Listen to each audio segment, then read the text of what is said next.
From fiends to creepy scenes of eeriness and gore. Unearthly moans from rattling bones behind each creaking door. It's more than boo that'll frighten you. I long to hear your cries. You won't survive the tale that I've so ghoulishly devised. Dark and haunted, these undaunted tales from the Crypt.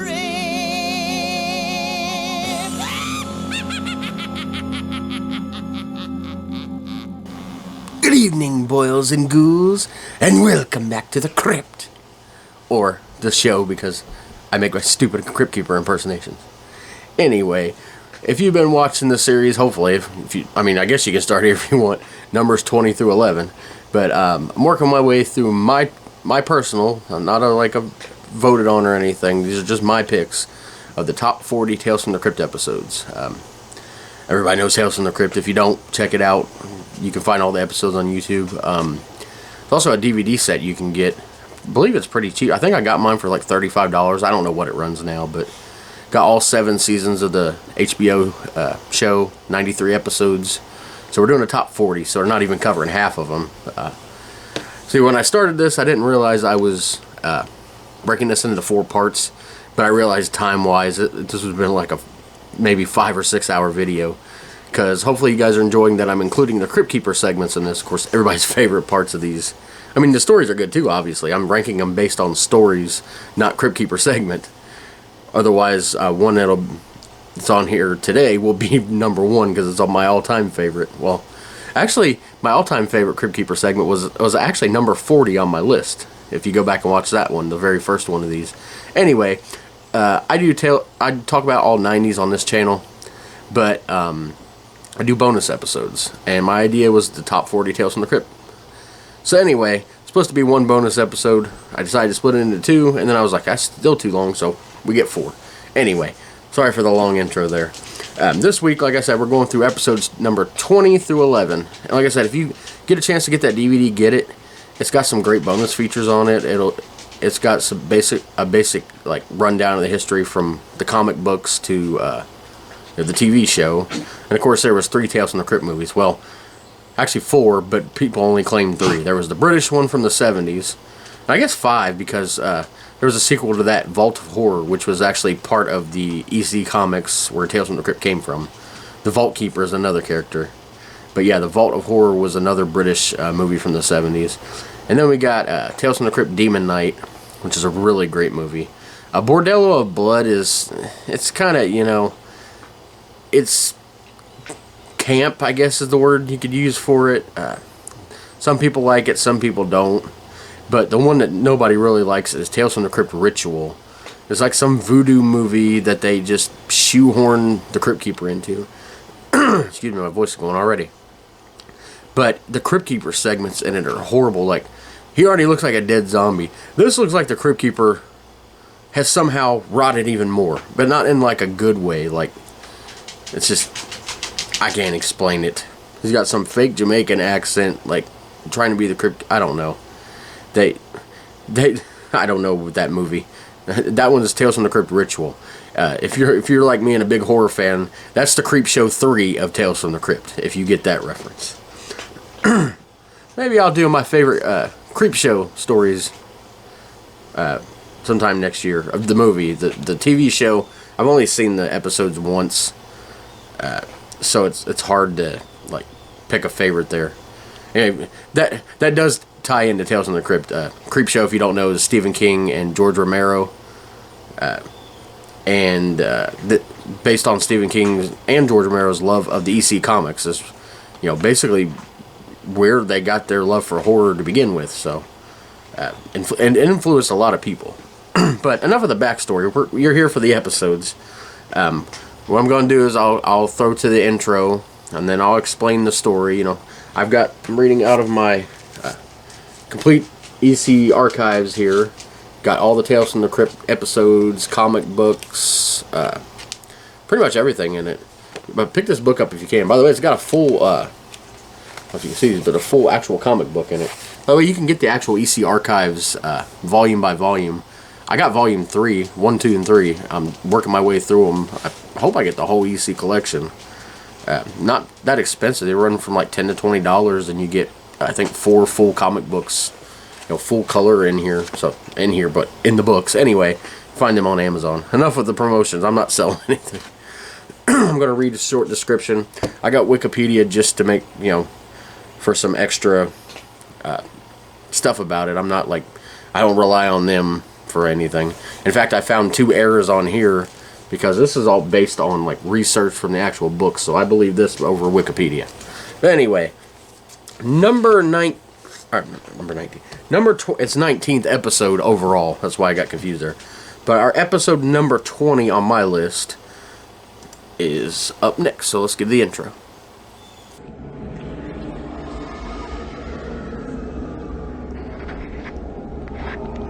Oh, hi there, fright fiends. How do you like my rancid rendering? Not bad for an amateur. Hopefully it'll give you an inkling of what tonight's fungusy photoplay is about. Because long before my eerie offerings appeared on your silver screen, they were a magazine called, get a load of this, Tales from the Crypt. So tonight, let's take a behind-the-screams look at a struggling artist named Jim Corman, who one day got a little too drawn into his work. Yeah, this one is, and the funny thing is I literally just read this in the EC archives I was telling you about, Volume 3, and it was, there's a theme to the comic book. Okay, the Crypt Keeper normally has 2 stories in it, and then the Vault Keeper and the Witch will take over a spot, and they get like arguing like, it's my turn. Like if you ever seen Tales from the Crypt Keeper, the cartoon, the 2nd and 3rd seasons, where they argue and they all try to steal Crypt Keeper's, or as the old witch calls him, Crippy. They try to steal his segments in the, steal the story. That was basically what it was in that. But on this one, Crypt Keeper was all mad throughout the whole thing because the editors, Bill and Al, which is, Bill is William Gaines, the guy who inherited EC Comics from his father and turned it from educational comics to entertaining comics, the EC. And Al is Al Feldstein, the main one of Bill's main partners and main writers in it. And it's funny, I just read this, but it's in that one. The episode's called Cayman's Calamity, and this they changed because it was Jack Cayman was one of their main artists in it. Was artist or was he a writer? Might have been both. I think he was an artist, I think, yeah. Because Bill and Al mostly wrote the stories, mostly. But anyway, they changed it to Corman for some reason. I guess because they couldn't use his name or something. But it's called Corman's Calamity. And it's actually you always get the books always better than the movie type thing. Actually, for this one, the TV show is actually better than the actual story. The story has a lot of like in-jokes and stuff, and it's not really that much horror. It kind of goes on what the episode does, but the episode goes more into the horror aspect of it and the whole love story type thing and the overbearing wife in the story, which I'll talk about in a minute here because I'm going to read the description of the story, but is more pronounced. There's no like overbearing wife at all in the comic book version. Like I said, rare thing where I actually prefer the episode to the story. And I just read the story, so it's fresh in my mind. But I'm going to read you, because we're going through this, not the comics. Maybe one day I'll do those favorite comics or something, once I read them all. But anyway, Corman's Calamity was episode number 19 overall. It was in the 2nd season, 13th episode that season. And it was from, like I said, Tales from the Crypt, issue number 31, the 3rd story. Because each one had 4 stories. And of course, the first story is always their biggest one. This one was directed by Rowdy Harrington and starred Harry Anderson, which of course everybody knows him as Judge Harry Stone from Night Court. He also was on Stephen King's It, the original one from 1990. Beep Beep Richie, remember him? I mean, I enjoyed the It movie, the one that came out, the parts 1 and 2 and everything. But nothing to me beats that original one from the 1990s. And it was made for TV, but somehow scarier. Like, no matter how many jump scares they did in the new one, nothing could just beat Tim Curry as Pennywise. Sorry. If you know anything about my podcasts or any videos I do, I get off track real quick. I swear I don't have freaking ADHD, but maybe I do. Anyway. Nebbish Tales from the Crypt cartoonist Jim Corman, played by Harry Anderson, suddenly finds that the grotesque, ghoulish creations that spring from his mind have a way of springing off the page too, and committing deadly acts of murder. His biggest source of inspiration comes from his bossy, nagging wife. She is horrible. This woman plays her well. I don't know if she's really like this in real life, but she's horrible. When a cop on the trail of the grisly crimes traces the murders to the cartoonist and then falls for him, he decides to whip up a suitably nasty creature on his sketch pad to permanently take his wife out of the picture. And like you said, you see in the beginning segment, Crypt Keeper talked about it being a comic book, because a lot of people that watch the show, like kids and stuff, I mean, not a lot of kids were watching on HBO, but it was the 90s, so a lot of kids, like, it's unofficial, like, hey, I'll let my kids watch that, and they, here, come on, watch Tales from the Crypt. We didn't have HBO a lot, so a lot of these I ended up seeing on syndication. But anyway, the description there really don't give, basically, he's taking these, he's with this wife he can't stand, but, it's his wife, so he stays with her. But, like, they can't get pregnant, so he's taking these, like, fertility pills, and they make his imagination fertile. So anything he draws, like monsters and stuff, because he draws some Tales from the Crypt, comes to life, and that's what's going on here. And in the end, he draws this, like, horrible, cartoonish version of his wife. And see if you can see that thing right there. And that monster ends up killing his wife, and he ends up running away with the female cop that's investigating. It's a more funny one than anything, but still, it's got some really good creature effects in it. I remember some of the monsters in it being on one of the Tales from the Crypt commercials they would show all the time. Like, there's a monster that comes out of the refrigerator. But anyway, that's a great episode. Like I said, tells you a lot about, the history of where it comes from, if you didn't know it was a comic book before. But just, like I said, really good episode. We're going to go to the outro of it, and then we'll get to the intro of number 19. Well, how's that for a sappy ending? Was it a little too graphic for you? Oh well, next thing you know, Jim and his new gal pal will be walking down the easel together. I guess you learned that life imitates art after all. As for poor Mildred, she learned that death imitates art too. Maybe if she'd been nicer to him, she wouldn't have ended up a monster piece.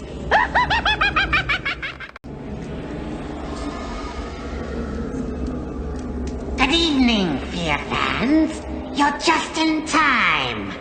Contents: one ventriloquist dummy, Hackme Novelty Company, Battle Shriek, Michigan. Oh, goody. Watch this, kiddies. You won't see my lips move. You know why? I don't have any. Well, hello, Dickie. Would you like me to tell a tale from the crypt? No thanks, Scat Brat. Then how about sitting a little closer to the fire? That's better. Now I can dole out a diseased little ditty about the schizophrenic nature of showbiz and how to hack your way to the top. So grab hold of your guts, kiddies, 'cause tonight you get to rub elbows with the ventriloquist's dummy. Number 19 on our list of episodes is also from season 2, and it is the 16th episode of overall, 10th of the season, and it's called The Ventriloquist Dummy. Did I say that right? Ventriloquist Dummy? Yeah, I said it right. And another thing of this video series, I mangle my words all the time. The more I talk, the more my mouth goes, bleh. You're like, just shut up. But anyway, this is a really creepy one. Directed by Richard Donner, which, by the way, there's one of the 5 original directors of Tales from the Crypt that brought the thing to HBO. and starred Don Rickles, legendary actor, and Bobcat. I can't ever say that right. Goldthwait, however you say his name, that comedian with that voice. It's a great episode, creepy as hell. Like, of course, it's about a ventriloquist dummy, and horror fans probably instantly think, if they don't never seen this, think of like Slappy from Goosebumps as like the biggest like dummy monster type thing, but this thing's creepier. But anyway, like I said, this is my number 19 on the list, and the description says an old ventriloquist, or not old. Where did I get old? Hackneyed, I don't even know what that word is. Ventriloquist named Billy, played by Bobcat. I ain't going to attempt to pronounce his last name again. He seeks out his childhood hero, Ingalls, which is played by Don Rickles, the best in the business for some tricks of the trade. Billy is horrified to learn that not only is Ingalls a fake, but that he harbors a dark secret. His dummy, Morty, is actually his mutated brother on his magic left hand. And Morty has a very murderous streak. When Ingalls decides to split up the act by severing Morty from his wrist, Morty winds up killing him, then comes at Billy. But Billy gains the upper hand in more ways than you can imagine. And that's true. But, like I said, and the dark secret, besides it being on his hand, is the puppet actually causes him to, like, kill, like, prostitutes and, like, women he finds. And he decides to just, one night, he doesn't want to do this anymore, so he, like, starts giving his brother on his hand shots to where he, I guess stays asleep all the time or something. But obviously doing that, he can't do the act anymore, because he wasn't a puppet. It was his hand. It was inside of a dummy, if you want to call it that. I guess that's the way you call it, a dummy puppet, whatever. But anyway, but then, like I said, Billy ends up learning the secret, and then I won't give away fully the ending, but let's just say that Morty finds a way to continue on with the act. We'll leave it there. But we're going to go into the outro of that, and then the intro for our episode number 18. What do you say, folks? Billy deserves a big hand, don't you think? Sheesh, the things some folks will do to get ahead in show business. Oh well, next time somebody tells Billy he's no dummy, he can say, "Wanna bet?"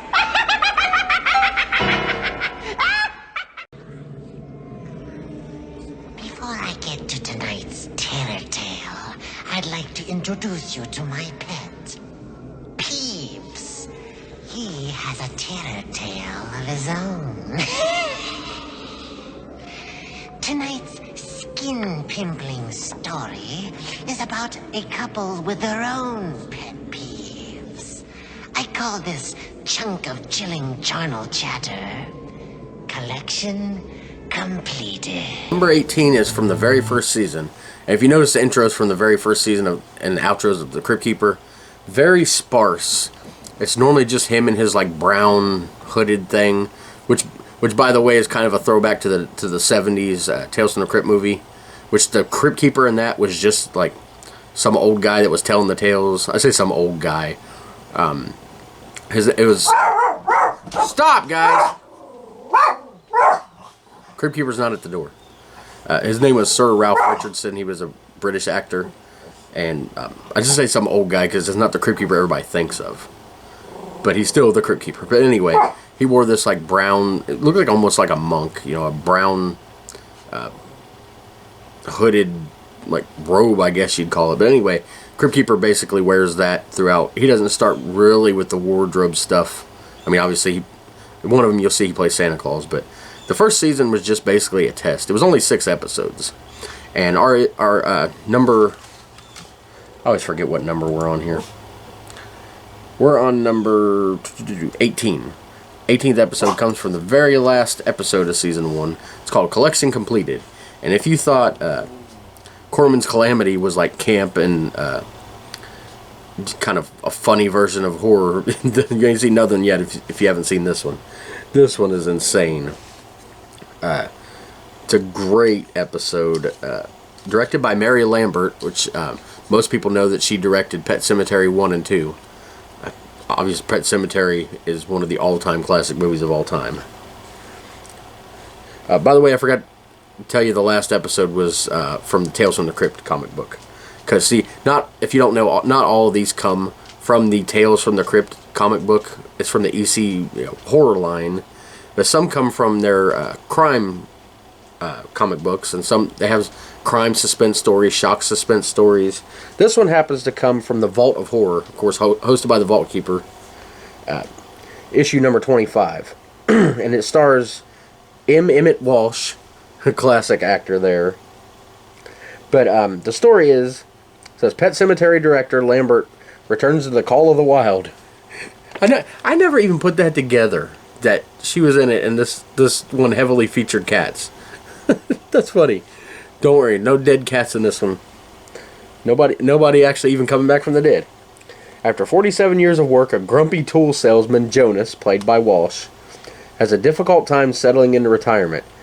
His slightly loony wife, lonely and loony, has an unnatural attachment to her pets and is driving him up a wall. Literally. She dotes over them, talks to them constantly, even treats her husband as if he were one of them. Jonas decides to curb the local pest population by taking up taxidermy as a hobby. After he has petrified all her pets but her prized feline, he decides to return the favor by killing and stuffing him. Yeah, this is hilarious. Like, this woman's crazy.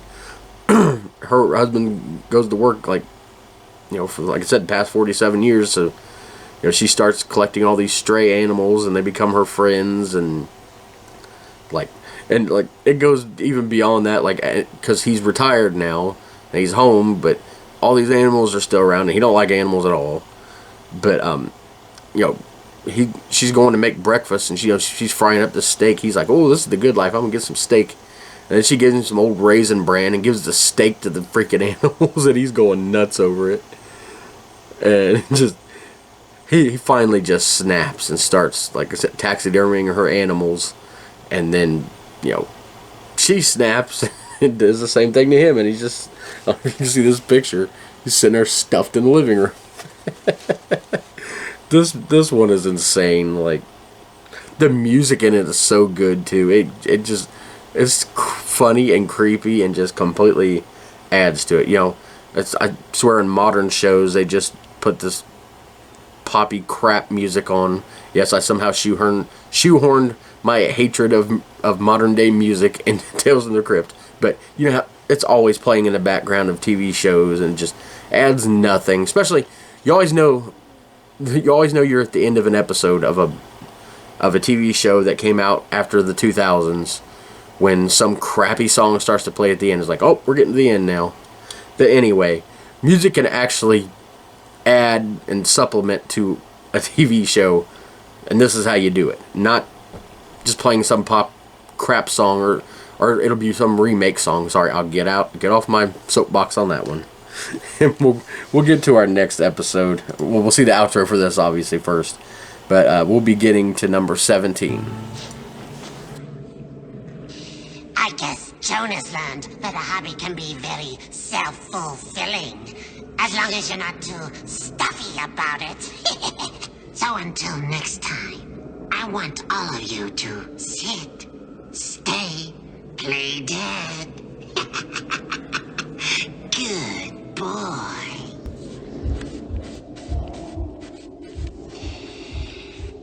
Greetings, art lovers. Vincent Van Gogh here with another morbid masterpiece sure to paint you into a coroner. Something's not quite right. Ah, yes. Yeah. Now that's a still life. Tonight's tale concerns a painter who's tired of people giving his work the brush. I call this pestilent portrait of the artist as a young mangler. Easel kill ya. Coming in at number 17 on my list is from season 3. The 32nd episode overall. It's called Easel Kill Ya. and it is originally from the Vault of Horror, directed by John Harrison. And yes, I believe it is that John Harrison that does the music for Superman. If I'm thinking of the right person, if I'm off on that, let me know, because I'm not huge on comic books, superheroes. Obviously, these comic books. But yeah, Ease will kill you. There's a part in here I quote all the time. But this is a great story. Like, one of the big things about Tales from the Crypt is the twist ending. There's a twist ending, and there's usually people get what they deserve based on their actions in this. And this guy, he really gets what he deserves. But it was originally published as the main story in the Vault of Horror, and stars Tim Roth, and he plays Jack, an artist who finds his niche after he kills a neighbor and paints his version of her bloody aftermath. An eccentric art collector, played by William Atherton, which I know him from Buried Alive. I know you probably wouldn't get that. It's a 1990 made-for-TV USA Network movie, but one of my favorite horror movies of all time. I got a weird list of, if you check it out on my channel, top 50 horror movies.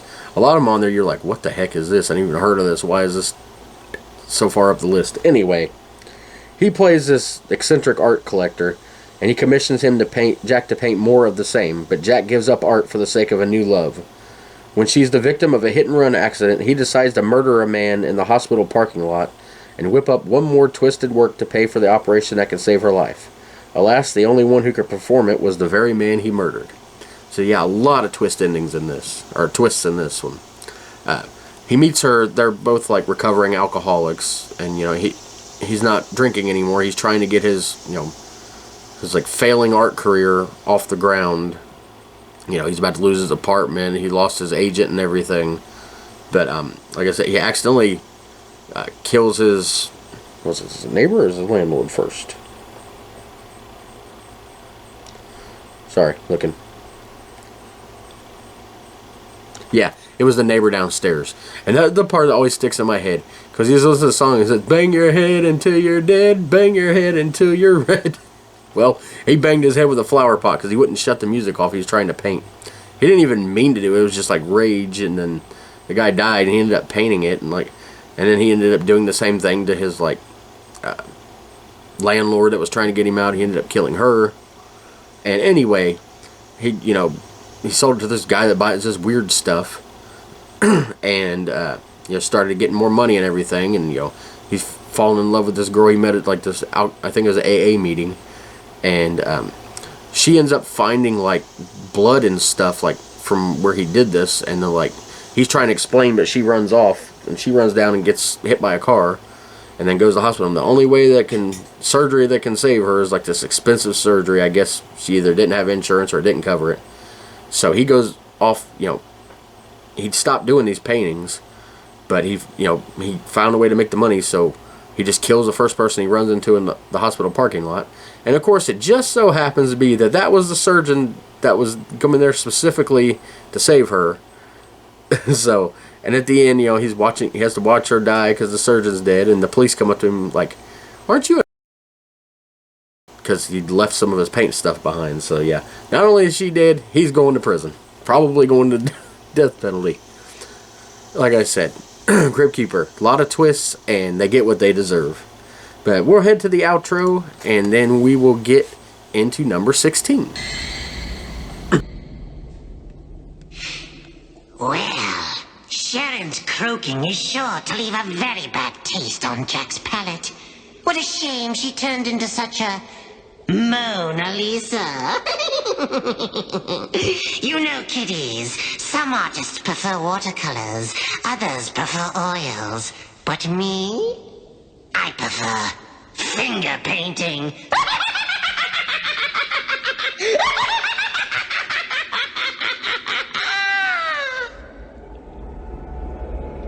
Good evening, kiddies. I just had quite a scare. I actually thought my heart was beating again. Tonight's twisted tale is a villainous voyage, a murderous medical madness that screams out the crypt sequences of getting too nosy with your neighbors. So the next time you stare into someone's window, remember, curiosity killed the cat. 16 on our countdown is from Season 2, and it is called Mute Witness to Murder. And this is from the Crypt of Terror comic book. Now, you wonder, like, does it have Tales from the Crypt and the Crypt of Terror? It actually started as the Crypt of Terror. And I can't remember what the reason was, but they changed the name of the book, the comic book, to Tales from the Crypt. Obviously a better name. Otherwise, this series would have been called the Crypt of Terror. I think Tales from the Crypt gives off a better... I know it's just kind of switching words around and putting tales in there, but it works. Anyway, this is Season 2, episode number 21 overall. A really creepy psychological horror type story. You know, no monsters or anything. Starred Richard Thomas. Of course, everybody knows him from The Waltons. He was also, speaking of It, like I talked about before, we had Richie. Now we've got Bill.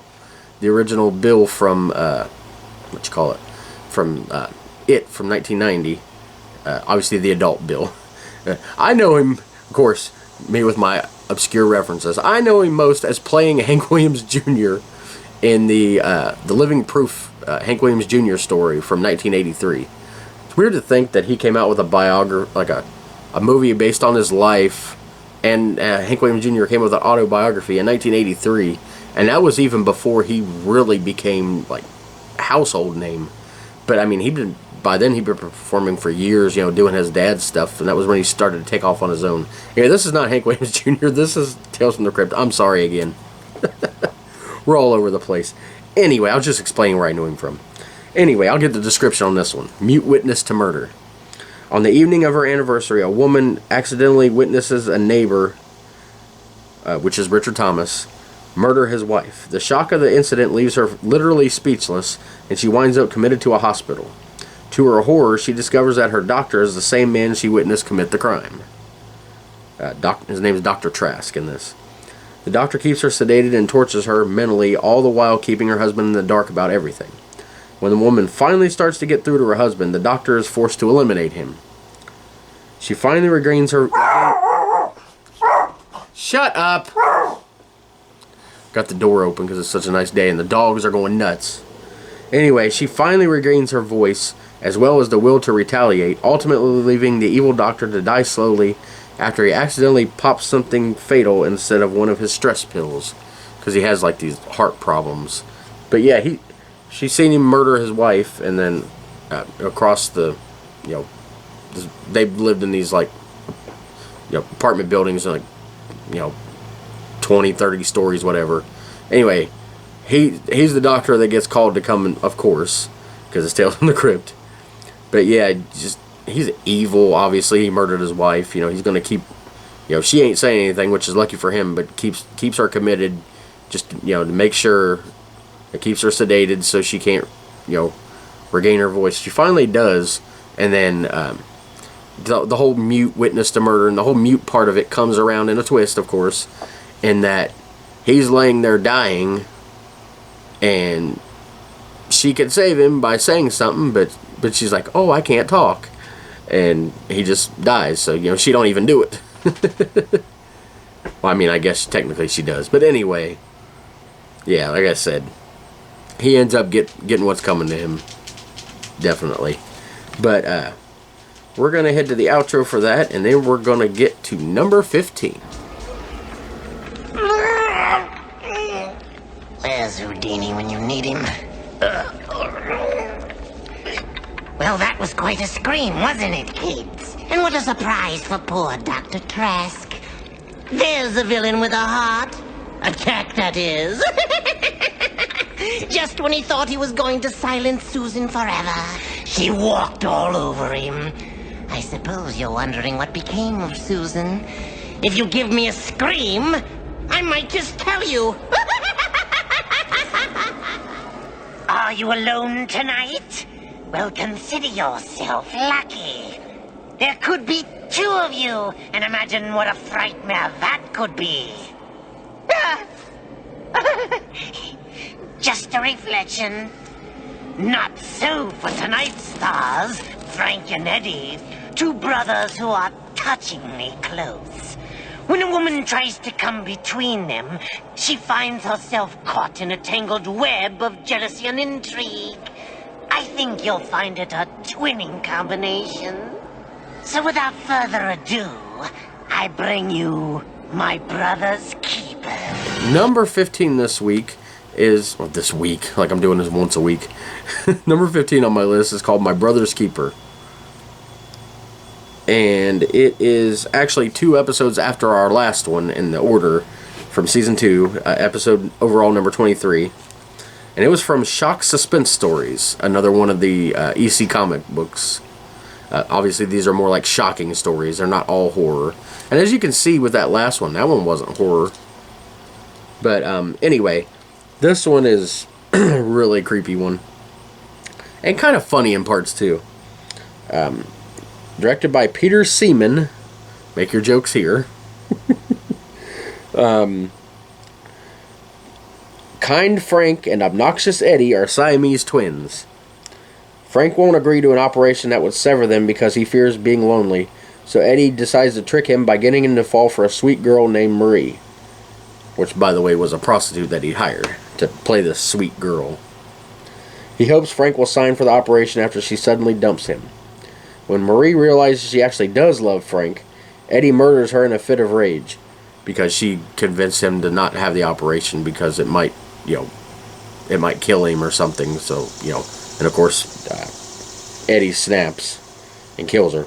When Marie, okay, I already read that. Frank can't call the cops because if they arrest and sentence Eddie to death, Frank goes too. After they are split up, however, Frank has the final laugh as the cops drag Eddie away. So yeah, after Eddie murders her, Frank decides to just get drunk, and he's doing this for a purpose. He's not just to get drunk because of what his brother did, but as they're passing out, because the whole thing, he's Eddie keeps showing him the paper, they wake up, here's the paper. He goes to serve him food, he moves the metal lid, and there's the paper to sign. But anyway, Frank finally signs the paper, but Eddie don't know it. So when they wake up in the hospital, the cops are there. They're handcuffed to the bed, or Frank is, not Frank, Eddie, and he's laughing like, "What are you gonna do? We're stuck together. If they can't haul me away, because if they kill you, you're an innocent man." But then they wheel his bed away. He's like, "What's happening?" And he's like, "I signed the papers," and he's laughing, and his brother's screaming. A great twist ending once again. I know I'm repeating that, but that's what these are known for, and that's what makes them so such good episodes. But after the outro, we're almost getting to the end here. We're going to get to number 14 on my list. Well, maggot meisters, how's that for a cheeky little tale? Frank sure picked a deadly time to sever all thighs with his brother, and poor Eddie suffered the unkindest cut of all. A real split personality.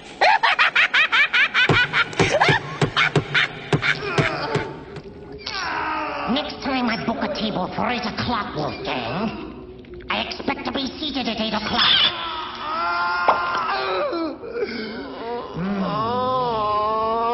A good wine. Not a great wine, but locally grown, that's for sure. A pleasant enough bouquet. Almost reminds me of a good scream sherry. I hope you brought your appetites, kiddies, because tonight's tasteless tidbit is something I'm sure you'll savor. It's a real Epigorean delight about a nice young couple who find the restaurant business a little hard to swallow. I call this adventure in fine dining, What's Cookin'? Episode number 14 on my list is called What's Cookin'? It is from The Haunt of Fear, which was the Old Witches comic book. Directed by Gilbert Adler, one of the original 5 directors. And it's a really good... It stars Christopher Reeve in one of his last roles before that tragic incident where he became a quadriplegic. It also stars Meatloaf, believe it or not. and it's called What's Cooking, and it's starring Meatloaf. You kind of can get the theme here. Down on their luck, Fred, played by Christopher Reeve, and Emma need business to pick up fast in their squid cafe. Literally, it was his idea, to Christopher Reeve's character, to make a squid cafe. And of course, they're not getting any business because nobody in this town wants that. Of course, nowadays he'd make a fortune. Everybody likes all kinds of different stuff. But anyway, or the ruthless landlord, Meatloaf, will evict them. The solution to their troubles comes when employee Gaston shows Fred a really delicious steak recipe with their landlord as the prime cut. Yes, he literally kills the landlord, Gaston, and serves him. But the couple that own the restaurant don't even know. They just think he's gotten this meat from somewhere. To Fred's surprise, customers start flocking from all over to sample the tender, juicy beef, and has no choice but to make Gaston a partner. The cops claim they're getting closer to discovering the landlord's murderer, but the knife Gaston used to kill him was Fred's. When Gaston decides it's finally time to pull the rug out from Fred and Irma and take away with the profits, the last laugh is on him, and he finds himself the daily blue plate special. So another twist. Fred, played by Christopher Reeve, ends up finding out what he's doing, and basically, Gaston kind of blackmails him into doing it, saying, well, it's your knife, they're gonna find, which is stupid. Like, obviously he works there, so he could have had the knife. But anyway, Fred believes it enough to where he's like, okay, you can keep serving this. But anyway, the cop finds out, the main cop in this ends up finding out, and ends up going into partnership with the couple, and they decide to serve Gaston, and presumably just, I guess, keep killing people, because he didn't want to lose the steak. The steak, I guess. The cop didn't, so that's why he decided to help them. Like this meat was apparently so good that that he's willing to help just continue to commit murder and eat people just because it's so good. If you've ever read Scary Stories to Tell in the Dark, I don't remember if it was the first, second, or third one, but there's one in there. I can't remember, something Wonderful Sausage. Forget the guy's name, but he's like grinding up people to make this sausage, and it's the best sausage anybody's ever had. And then they found out like all these missing kids and stuff is what's in the sausage meat. It's basically the same thing. I don't know which story came out first, but anyway, it's a great one. Definitely some comedy in there, especially with Meatloaf and becoming almost literal meatloaf. But anyway, we'll get to the outro, and we're getting towards the end here. We're going to get to episode number 13. This intro coming up is my second favorite intro of all time, and one that drives my wife nuts. I suppose it's a little too late for Gaston to save face. Talk about a flesh in the pan. I guess that's what happens when you put your money where your mouth is. As for me, kiddies, I say it's time for taps.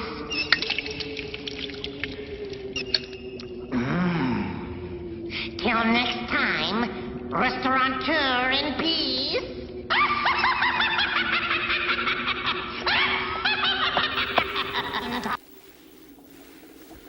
Hello, golfing fiends, and welcome to the Crypt. Oh, don't mind him. That's just my caddy, Juan. He got me teed off while I was playing around, so I shot a hole in Juan. Which brings to mind the young woman in tonight's tale.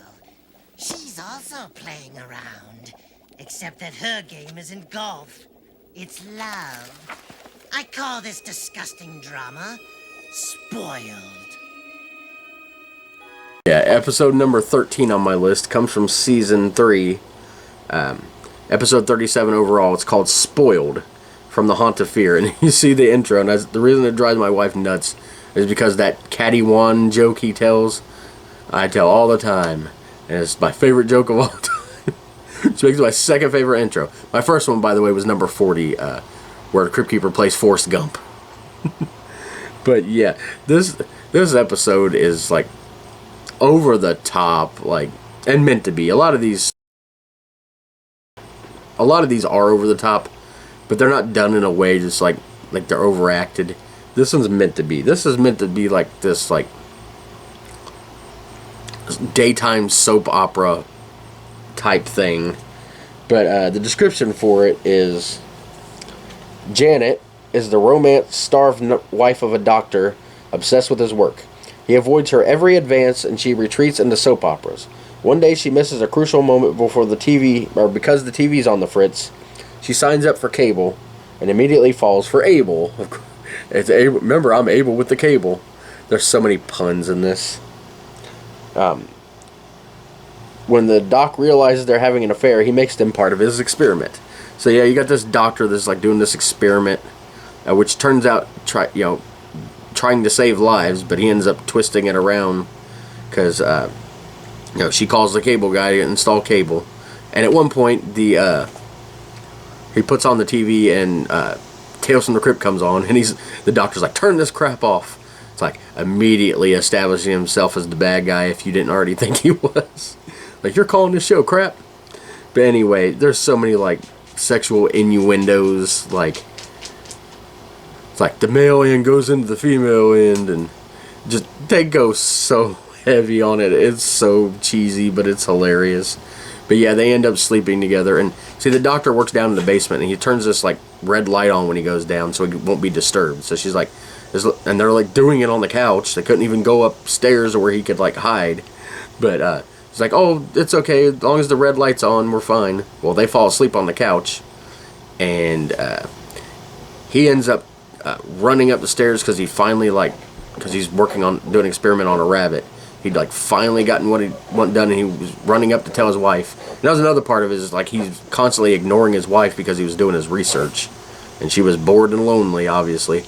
But he catches them going at it, so he like chloroforms them both, and then the thing is another one of their "I want your body, I want your" is what they were like yelling, and he's like, you wanted each other's bodies, now you have it. And they wake up, and the male head's on the female body, and the female head's on the male body, and they're screaming, and the doctor's laughing like a freaking madman because he's done lost his mind. And the intro with the story is just great. Like some of these, it's hard to rank some of these because it's like, that's my favorite. No, that's my favorite. You get to this part of the list, and it's like, it's hard to put these in order because you love them all so much. But yeah, we're getting towards the end of this week, and we're getting towards the top 10, but we're going to get to the outro and then the intro for number 12.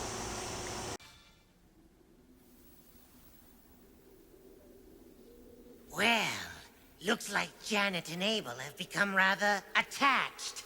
Talk about being stuck on each other. I guess the next time Janet wants to cable up, she'll be a little more careful about it. Anyway, I've got to get back to my game.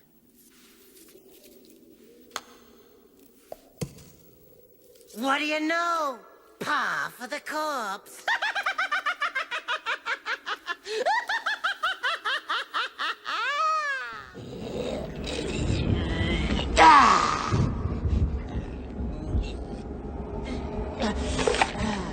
Welcome, horror hooligans. This is your shiver chef. It's disgusting what people will do to stay young. What's the matter with you? Want to keep that 90-pound corpse for the rest of your death? Keep pumping. Well, I tell the story. Tonight's story is about an old man who finds a new wrinkle in the fountain of youth. A twisted tale that we call the Switch. Number 12 this week.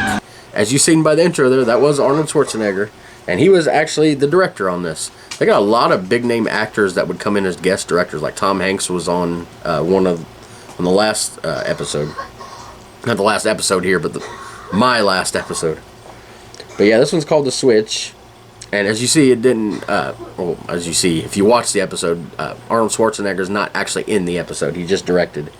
And one of the rare appearances of anybody, like, with the Crypt Keeper.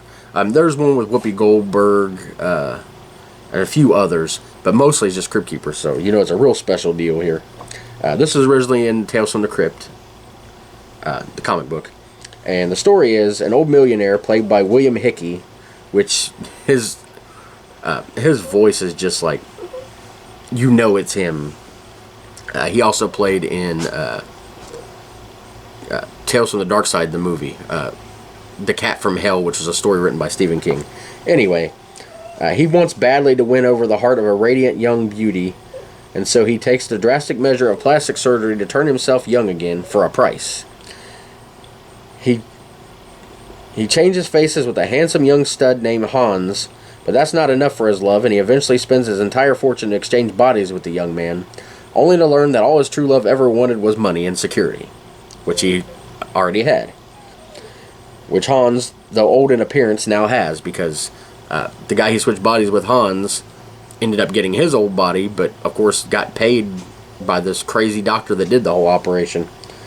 And consequently, he lands the girl. So yeah, what he already, the twist in this is, you know, he didn't want the girl to love him for his money. He wanted it to be, you know, just for him, but, you know, he was too old for her. He changed his face. Oh, that's not enough. You gotta change your body. And then that's not enough. Your legs are still open. So finally, he spends like everything he has, because he's a multi-millionaire.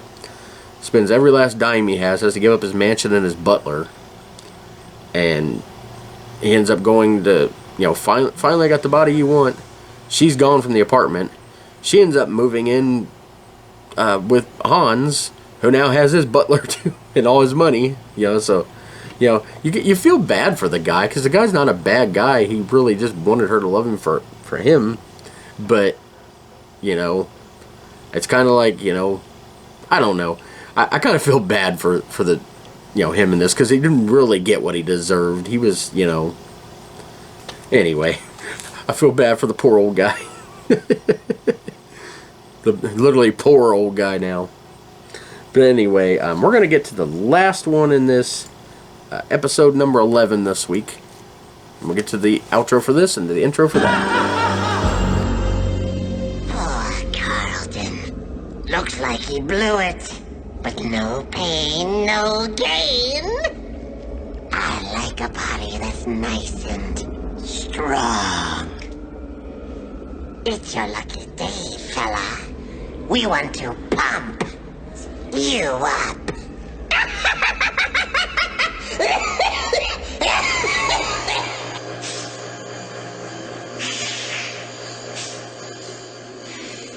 Sometimes life can be such a grind. Know what I mean?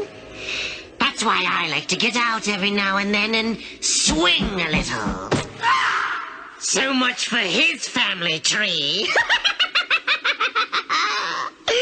Tonight's tale concerns a young woman who's about to do a little swinging of her own. She wants to prove that a good man is hard to find, but easy to get rid of. I think you'll like this little chopping spree I call Split Second. We finally get to a number 11 on our list, the very last one this week, and it is called Split Second. It's actually the 11th episode of the 3rd season. Originally from Shock Suspense Stories. It stars one of my favorite actors of all time, Brian James. And for my favorite horror movie of all time, called The Horror Show. No, it's not Rocky Horror Picture Show. And it's just have to watch the movie to explain it. It's about a serial killer who gets electrocuted. I explain it if you see my top 50 horror movies of all time. My very first bonus episode, I talk all about it. Just because of childhood memories and everything, it's my favorite of all time. Anyway, he's in this, which is the only other thing I've seen him in. But it was really cool to see him in this. Like, the faces he makes when he's, like, mad, especially in this one, is just so scary. Always reminds me of the character he plays in the horror show, Jinky. And he's a bad guy in this one, too. But he plays a lumberjack.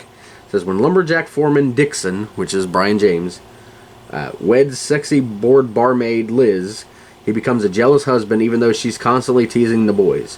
When Dixon discovers her in the sack with young logger Ted, he flies into a rage and blinds Ted by whacking him with an axe. Loggers help Ted get revenge by knocking out Dixon, placing him inside a hollow log, and letting the still chainsaw handy Ted hone his skills on him, and his wife too. So yeah, he ends up getting what he deserves, and the woman does too, because she's purposely like teasing these guys and like cheating on her husband just because she's still bored. Like, she's an idiot, so she gets what she deserves too. But yeah, the guy's blind, so he don't even know what he's doing, but the rest of the guys do, and they know what a piece of crap the foreman Dixon is. So yeah, he ends up, the blind guy with the chainsaw ends up chopping him to death inside logs, and you don't even realize what's going on. But the rest, like I said, the rest of them do. Really creepy episode. Of course, they get what they deserve, and it kind of all builds up to it at the end. So yeah, that's a great one.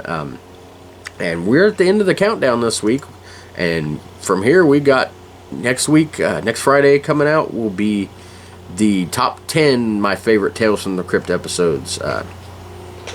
You know, I don't know if you'll be able to guess what number 1 is. I'll tell you right now, it's from season 2, so that'll narrow it down. But yeah, definitely get this book if you ever get a chance to get it. It's Tales from the Crypt, the official archives, including the complete history of EC Comics and the hit television series and everything in between. And like, just, there's so much in this book. Like, it's written made by Digby Deal. I've owned this book like twice in my life now. Like I said, can't say enough about the book. If you like Tales from the Crypt, it's a must-have along with the series. But yeah, get out and actually, if you try to find some of these episodes we've talked about this week and watch them, because they're really good and they still hold up even today. Like, I know they're filmed in late 80s to mid 90s, but they still hold up like a lot of stuff from that time does. But anyway, that's enough for this week. We will see you next week when we get to the top 10, and we'll see you then. Stews.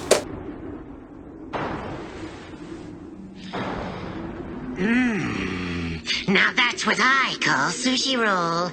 I guess Liz was right. A good man is hard to find, especially after he's been chopped into so many pieces.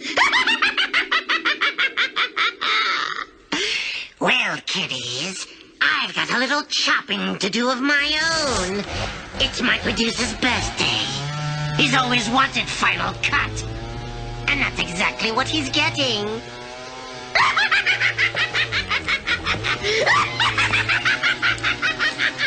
And now, I predict the future. Next week, you'll be in the same time, same place, same station, for another hideous, hateful haul of horror.